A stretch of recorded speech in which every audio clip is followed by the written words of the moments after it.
Welcome back दोस्तों, आप लोग के अपने क्लासरूम में हमने लास्ट लेक्चर में इस चैप्टर का बहुत ही इंपॉर्टेंट कॉन्सेप्ट देखा था। क्या था वो? Vertical balance sheet. एंड उसमें छोटी छोटी चीजें मैंने एक्सप्लेन किया था।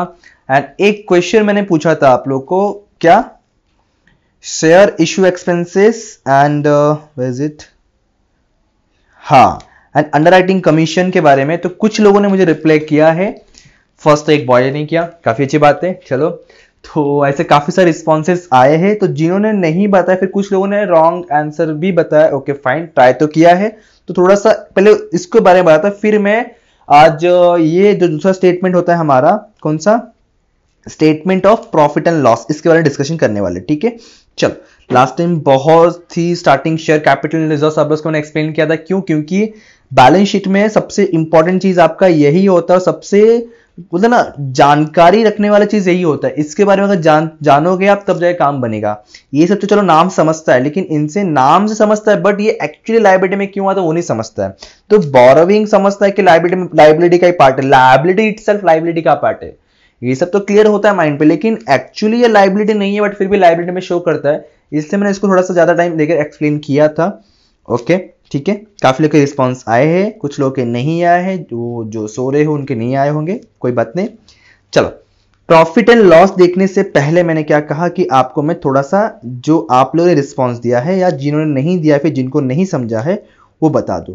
पहले इनका मीनिंग समझो। Share issue expenses, share issue करने के पहले हमें कुछ एक्सपेंसेस होते हैं, चाहे पेपर वर्क होने दो या फिर कुछ और काम होने दो, वो हो गया share issue expenses. Underwriting commission का मैंने मीनिंग कहा था। क्या होता है? अगर मुझे शेयर मार्केट में इशू करना है, बट मैं गारंटेड नहीं हूं, कंफर्म नहीं हूं कि मुझे मार्केट से उतना रिस्पॉन्स मिलेगा, मैं पूरा शेयर को सेल कर पाऊंगा, तो मैं एक एजेंट का अपॉइंट करूंगा। जो एजेंट होगा उसको बोलेंगे अंडरराइटर। वो मुझे गारंटी देगा कि मैं मार्केट में सेल करवा के दूंगा या दूंगी, बट अगर नहीं कर पाया तो मैं खुद परचेस करूंगा। मतलब अंडरराइटर खुद गारंटी ले रहा है, बट इस चीज के लिए वो कमीशन लेता है। तो ये जो दोनों भी एक्सपेंसेस है, देखा जाए, ये कोई एक दिन के लिए मैं एक्सपेंसेस नहीं कर रहा हूं या एक साल के नहीं कर रहा हूं, ये लॉन्ग लाइफ तक के लिए कर रहा हूं, बहुत ही लॉन्ग टर्म के लिए। फॉर एग्जाम्पल, मैंने शेयर इशू किया मार्केट में 10 ईयर्स के लिए, और जो एक्सपेंसेस हुआ है वो है 10,000। ये जो 10,000 एक्सपेंसेस हुआ है, क्या ये एक साल का है? क्या नहीं, ये 10,000 एक्सपेंसेस जो हुआ है वो 10 साल के लिए है। मतलब ये 10,000 को मैं 10 ईयर्स में डिवाइड करूंगा, तो पर ईयरली मुझे सिर्फ 1,000 रुपीज एक्सपेंसेस लग रहा है। इसलिए ये जो 10,000 एक्सपेंसेस है, इसको बोलेंगे हम लोग शेयर इशू या फिर अंडरराइटिंग, जो भी एग्जांपल एक एग्जांपल में अप्लाई कर सकते हो। तो ये जो है लॉन्ग टर्म बेनिफिट देने वाले एसेट्स के लिए, लॉन्ग टर्म कंपनी को यूज होने वाला है। इसको लोग फिक्टिशियस एसेट्स भी बोलते हैं। ठीक है, फिक्टिशियस एसेट्स ही बोलते हैं। तो ये चीज जो हमें लॉन्ग टर्म तक बेनिफिट देने वाला है, तो 10 साल तक ये हमारा पार्ट ऑफ एसेट्स रहेगा। हर साल ये इसके वैल्यू के हिसाब से रिड्यूस होता रहेगा, उसको बोलते हैं रिटर्न ऑफ राइट ऑफ। मतलब स्टार्टिंग 10 साल तक करना है, मतलब पहले साल में ये 10,000 दिख रहा होगा, सेकेंड ईयर में ये 9,000 दिखेगा, थर्ड ईयर में ये 8,000 दिखेगा। इस तरह से करते करते करते करते आफ्टर 10 ईयर्स ये जीरो हो जाएगा। इसलिए आपका पार्ट कहां दिखता है? Non current asset. ये लॉन्ग टर्म एसेट के शो हो रहा है, बट ये एक्चुअली एसेट्स नहीं होता है, एक्सपेंसेस पार्ट होता है। समझा दिया मैंने? लॉन्ग टर्म बेनिफिट होता है, ये हर साल रिड्यूस होता है, इसलिए यहाँ पे शो करता है। ठीक है, अब हम लोग जो आज का एक्चुअल पार्ट है आपका statement of profit and loss. बहुत छोटा सा फॉर्मेट है, याद रखने के बहुत इजी होता है। रेवेन्यू एक पार्ट है, सेकंड पार्ट एक्सपेंसेस है। रेवेन्यू में 2 चीज आएगा, एक्सपेंसेस में आपका 6 चीज आएगा। बस 2626 ऐसा है, तो 26, ठीक है, 26 जनवरी खत्म। तो आपको बस इतनी चीजें याद रखना है। देखो, किसी भी बिजनेस का सबसे बड़ा इनकम कौन सा होता है मुझे बताओ सर? पैसा। पैसा मतलब इनकम, इनकम मतलब सेल्स। सेल्स, जितना मैं गुड्स बाहर मार्केट में सोल्ड करूंगा उतना मुझे सेल्स होगा, मतलब सेल्स होगा मतलब इनकम। किसी भी बिजनेस का सबसे बड़ा इनकम बोल दो sales. It may be production बोलो या फिर सर्विस बोलो, ठीक है। सेल्स जितना होगा उतना इनका इनकम बढ़ेगा, सबसे बिजनेस बढ़ेगा इनकम अपना सेल्स हो गया। तो रेवेन्यू फ्रॉम ऑपरेशन मतलब सेल्स वाला पार्ट हो गया। एक्चुअली बिजनेस क्या चीज में ऑपरेशन करता है? जैसे मैं अगर कार मैन्युफैक्चर, तो मेरा ऑपरेशन एक्टिविटी क्या हो गया? Car manufacturing. Okay, but sales के अलावा जो भी अदर इनकम होता है, जैसे कि interest receive, commission receive, dividend receive, जो हम लोग प्रॉफिट एंड लॉस के क्रेडिट में लिखते थे ना, वो सारी चीज आपको अदर इनकम में लिखना है। सेल्स वाला पार्ट, अदर इनकम, दोनों ऐड करोगे तो मिलेगा टोटल रेवेन्यू। ओके। एक्सपेंसेस में सिर्फ 6 पार्ट मैंने कहा। सबसे पहले कॉस्ट ऑफ मटेरियल कंज्यूम, जिसको हम लोग परचेस भी कर सकते हैं, लेकिन ये इटसेल्फ परचेस नहीं होता, इसमें काफी सारे कंटेंट से देखेंगे हम लोग, डोंट वरी, नोट से बताऊंगा मैं कैसे करना है क्या करना है। कॉस्ट ऑफ मटेरियल कंज्यूम में परचेस से रिलेटेड जो भी एक्सपेंसेस होंगे उन सबको ऐड करना है, हमें ध्यान रखना, ठीक है। Okay. Changes in inventory of finish goods. Finish goods, goods 3 type के होते हैं, आपने कॉस्ट में पढ़ा रहेगा, raw material, WIP and finish goods. मैं इसको एक्सप्लेन करने नहीं जा रहा हूं कि होता है कि आपने काफी अच्छे से कॉस्ट में पढ़ा, कॉस्ट में यही चीज पे काम होता है। ओके, तो उनका डिफरेंस देखना है, ओपनिंग एंड क्लोजिंग में डिफरेंस देखना रहेगा। एम्प्लॉय बेनिफिट एक्सपेंसेस, हमारे कंपनी में, हमारे बिजनेस में जितने भी इंप्लॉई है उनको हम लोग जो भी चीज पे करते होंगे, example salary, bonus, PF contribution, वो सारी चीजें आपका एम्प्लॉय बेनिफिट में आने वाला है। ओके। फाइनेंस एक्सपेंसेस, फाइनेंस से रिलेटेड जो भी खर्चे, एग्जाम्पल इंटरेस्ट पेड हो सकता है ना, इंटरेस्ट पेड क्या, लोन पे इंटरेस्ट पे कर रहे, या फिर लीगल चार्जेस कुछ हो गया तो आपका फाइनेंस कॉस्ट में आएगा। Depreciation and amortisation, as per accounting standard 10, एक चीज समझो कि डेप्रिसिएशन किस पे चार्ज होता है और अमोर्टाइजेशन किस पे चार्ज, दोनों भी लगभग सेम ही चीजें हैं, लेकिन होता किस पे चार्ज है वो इंपॉर्टेंट है। लोग बोलते हैं कि सर डेप्रिसिएशन फिक्स्ड एसेट पे चार्ज होता है, तो आपका आंसर पूरी तरह से रॉन्ग है। डेप्रिसिएशन आपका फिक्स्ड टैंजिबल एसेट्स पे चार्ज होता है, ये क्लियर आंसर होना चाहिए, क्योंकि फिक्स्ड एसेट में भी 2 पार्ट है, एक है टैंजिबल एसेट्स, एक है इनटैंजिबल एसेट्स। तो टैंजिबल एसेट्स जो होता है, अगर टैंजिबल एसेट्स का वैल्यू कम होता है तब हम लोग बोलते हैं कि इस पर डेप्रिसिएशन चार्ज हुआ है, other than sales. Okay, sales होने के बाद भी कम होता है ना, तो सेल्स को छोड़ करके। तो अगर डेप्रिसिएशन हम चार्ज कर रहे हैं मतलब हम लोग टैंजिबल एसेट्स पे चार्ज कर रहे हैं, लेकिन अगर किसी इनटैंजिबल एसेट्स का वैल्यू कम होता है तो हम लोग ये नहीं बोलते कि गुडविल का डेप्रिसिएशन हुआ। कभी भी आप देख लो गुडविल के नीचे डेप्रिशिएट वर्ड नहीं होता, क्या लिखा होता है, या तो रिटर्न ऑफ या फिर राइट ऑफ, ऐसे कुछ रहते वर्ड, समझ रहे हो, तो उसी को बोलते हैं अमोर्टाइजेशन। अगर किसी टैंजिबल एसेट्स का वैल्यू कम होता है तो उसको बोलते हैं डेप्रिसिएशन, किसी इनटैंजिबल एसेट्स का वैल्यू कम होता है तो उसको बोलते हैं अमोर्टाइजेशन। ये आपका सारी चीजें AS 10 में लिखा हुआ है, पहले AS 6 में था। ओके, ये चीजों को याद रखना, भूलना नहीं कभी। तो जितने भी डेप्रिसिएशन अमोर्टाइजेशन देंगे वो ऐड करके आपको इसके अंदर लिखना है। अदर एक्सपेंसेस में क्या आएगा, देखो यहां पे कहीं पे आपको ऑफिस एक्सपेंसेस नहीं दिख रहा है या फिर सेलिंग एक्सपेंसेस नहीं दिख रहा है, तो ऑफिस एडमिन सेलिंग एक्सपेंसेस वाले जितने भी चीजें रहेंगे वो इसमें आएगा। मतलब जैसे एग्जांपल क्या हो सकता है, printing and stationery, audit fees, ये सारी चीज आपका इसके अंदर आने वाला है, ठीक है।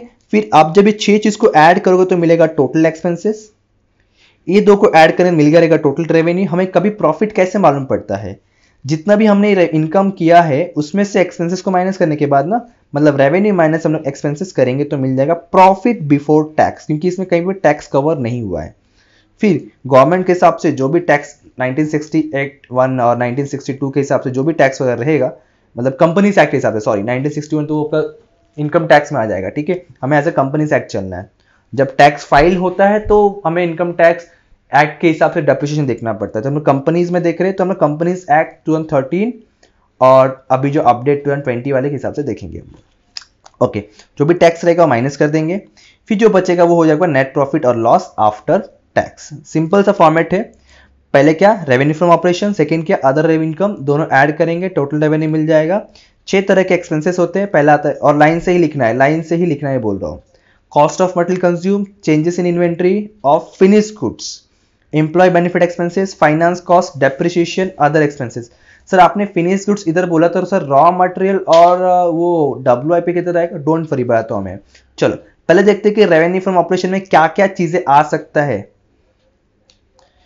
ये सारी चीजें लिख के रखो, और अगर सम में कुछ मिलेगा तो हम इसके सामने ऐड करते जाएंगे हम लोग। देखो एक ही चीज है, net sales, second head of क्या था, इनकम, अदर इनकम, जैसे एग्जाम्पल इंटरेस्ट, डिविडेंड, कमीशन, कुछ भी रिसीव्ड हुआ तो, और या तो हमें किसी इन्वेस्टमेंट, किसी भी एसेट को सोल्ड करने पे प्रॉफिट हो रहा है तो वो आएगा।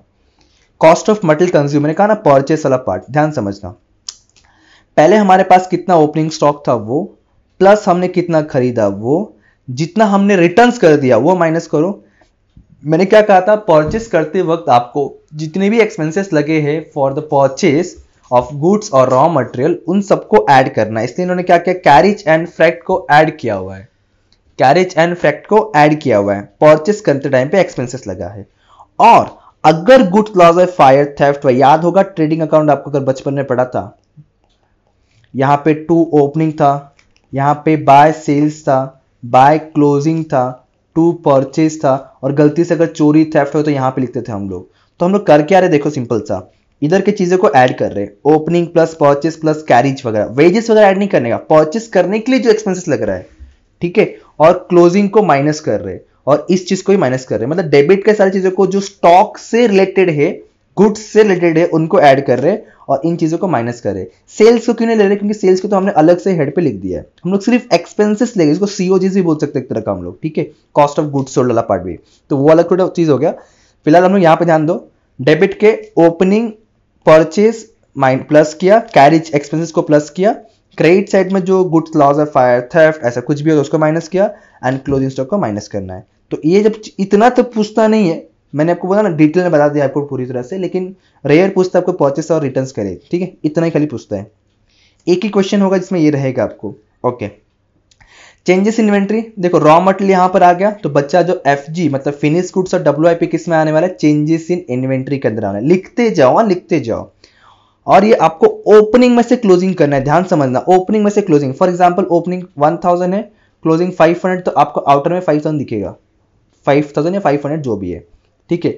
बट अगर ओपनिंग में आपको 5000 है, क्लोजिंग में 10000 है, तो आपको आउटर में 5000 इन माइनस में दिखेगा, समझ रहे हो। इसलिए मैं क्या बोल रहा हूं, ओपनिंग माइनस क्लोजिंग, ये वर्ड याद रखो, हमेशा ओपनिंग में से क्लोजिंग ही माइनस करना है, ओके। एम्प्लॉय बेनिफिट में which expenses are given to the employee, employee को हम लोग जो चीज देंगे वो सबके सब आने वाले, एग्जांपल में salary, wages, contribution to PF, ये वर्ड थोड़ा सा अच्छे खासी है, मैंने शायद से एसवाई में एक्सप्लेन भी किया रहेगा, बट अगर चाहिए तो मैं इसको अलग से आपको वीडियो बना के दूंगा, जैसे 4 से 5 कंटेंट है, जैसे एग्जांपल कंट्रीब्यूशन टू पीएफ और पीएफ इन्वेस्टमेंट, फिर पीएफ ओनली पीएफ और इंटरेस्ट ऑन पीएफ इन्वेस्टमेंट, 1 2 3 4 चीजें कहां कहां जाते हैं इसके बारे में चाहिए तो अलग से एक छोटा सा एक वीडियो बना के दूंगा, बहुत ही इंपॉर्टेंट है वो भी। ये क्या होगा समझ लो, हमें एज अ कंपनी सोचना है, तो जो एम्प्लॉय ने पीएफ का, हमने एम्प्लॉय का पीएफ पैसा कट किया है,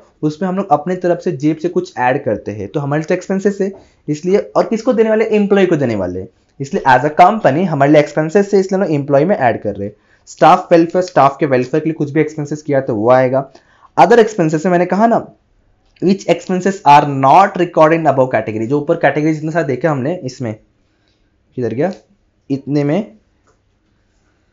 इतने में तो वो सारी चीजें किस में आ जाएगा, फिर अदर में आ जाएगा। जैसे बचता ही क्या है अदर में, देख लो, एडमिनिस्ट्रेशन और सेलिंग एक्सपेंसेस वाले चीजें, जैसे rent, repair, insurance, audit fees, ऐसे बहुत सारी चीजें।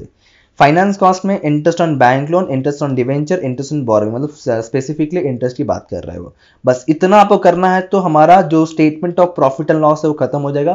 प्लीज प्लीज सारी चीजों को, जो भी फॉर्मेट हम बता रहा हूं मैं, प्रॉफिट एंड लॉस और बैलेंस शीट वाला, ट्राई करो इसको नोटबुक पे 1 से 2 बार लिखने के लिए, क्योंकि फॉर्मेट जो होते हैं कितना भी रट्टा मालो नहीं होता है जब तक आप 1-2 बार नोटबुक पे नहीं लिखते हो। So I request you guys, please notebook पे लिखो और सारे नोट्स को भी लिखते जाओ, और अगर मान लो क्वेश्चन में हमें एक्स्ट्रा कुछ और मिलता है तो उसको हम इसके बाद में लिखते चलेंगे, ओके।